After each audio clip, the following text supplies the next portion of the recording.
Here's marketing lessons from a college dropout who has no degree but has 2 businesses. Okay, number 1, you're gonna fail. But failure is not a bad word. It's only people who don't actually have experience themselves that fear failure because they don't realize that's the only way to actually grow and level up in your business. Failure is just a scary word for lessons. You need to test things to figure out what works. When you learned to walk, did you not fall before? Because you were figuring out, your brain had never done that thing and you were figuring out how to do it. The same goes for doing a business, for learning a new skill. That is the only way to get good at something.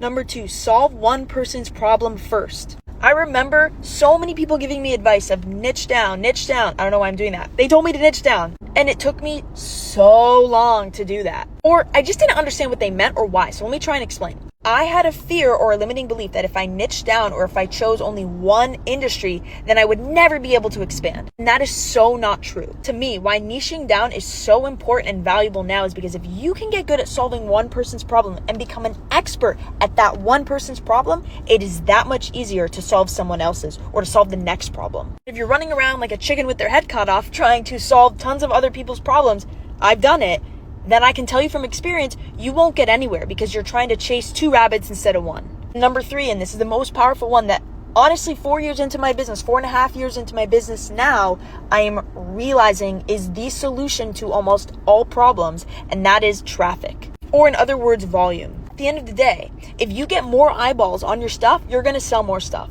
But you got to do those first things first, right? You got to try new things. You got to pick one problem to solve. And then you got to get traffic and eyeballs to your product. If you can focus on getting more and better traffic towards your product, more volume, it is the solution to the majority of problems. Of course, there's going to be small things along the way. Better service, better customers, better products, better marketing. But get more traffic and it will solve a lot.